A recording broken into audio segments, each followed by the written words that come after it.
अस्सलाम वालेकुम dear students, कैसे हो आप लोग। उम्मीद है कि सब अच्छे से होंगे। तो बच्चों, हम सबको पता है क्लास 4 के हम चैप्टर नंबर 11 पढ़ रहे हैं। चैप्टर का नाम एयर वाटर एंड वेदर है।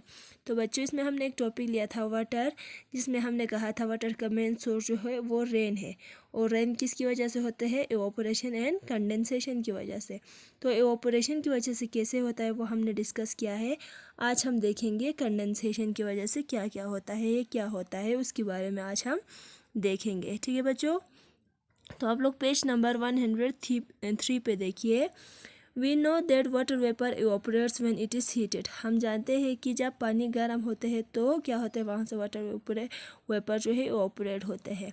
व्हेन वाटर वेपर कूल्स, जब वाटर वेपर ठंडा हो जाता है, इट बिकम्स वाटर अगेन, तो फिर से क्या बनता है, वाटर बन जाता है। ठीक, this changing of water vapour into water is called condensation.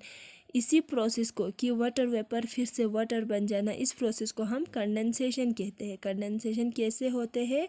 Bye cooling. ठीक, ठंडा होने की वजह से कंडेंसेशन होता है, यानी वाटर वेपर जो है लिक्विड में, गैस जो है लिक्विड में चेंज हो जाता है।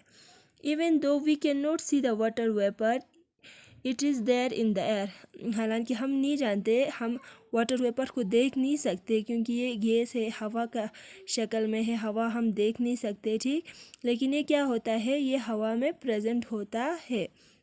The amount of water vapour in the air is called humidity.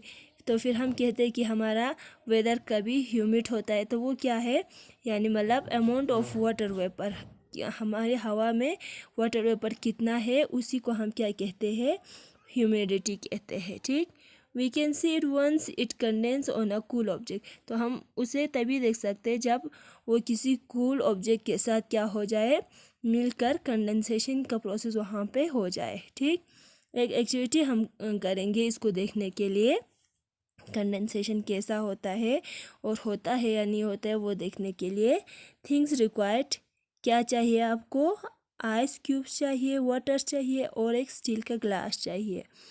Method आप लोगों को कैसे करना है, टेक अ स्टील ग्लास, एक स्टील की गिलास को लाना है, feel it from the outside, उसको बाहर से फील करो, क्या वो गीला है या ड्राई है, वो क्या होगा, ड्राई होगा। ठीक, हम उसे ड्राई करके ही लेंगे, यानी मतलब हम उसे तुरंत धोने के बाद नहीं लेंगे, हम एक ड्राई ग्लास को लेंगे। ठीक, वो बाहर से बिल्कुल सूखा हुआ हो। ठीक, pour water into the glass and fill it again, फिर उसमें पानी डालो, उसके बाद फिर से उसे फिल करो, क्या वो वेट है या फिर से ड्राई ही रहा है। ठीक, now add some ice cubes to the water, फिर उस पानी में कुछ आइस क्यूब्स लगाओ, उसमें डालो, leave it for some times, फिर उसको कुछ देर के लिए छोड़ दो।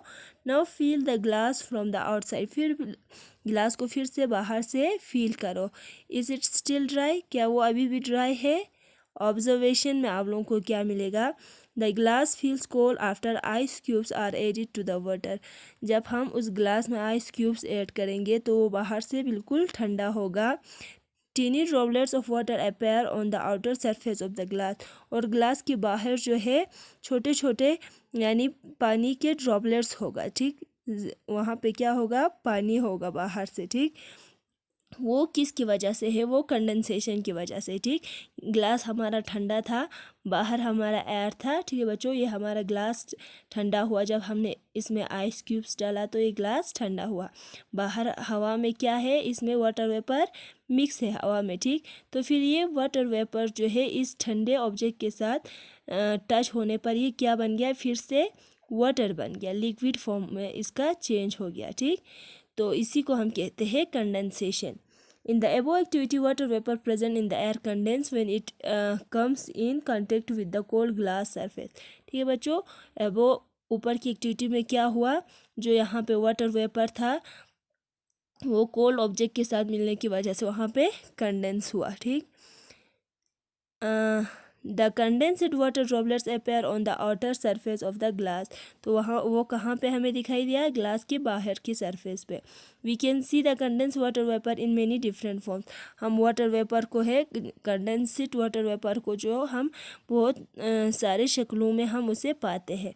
Late us learn about some of these forms, अब उनमें से कुछ को हम क्या करेंगे, देखेंगे। सबसे पहले रेन।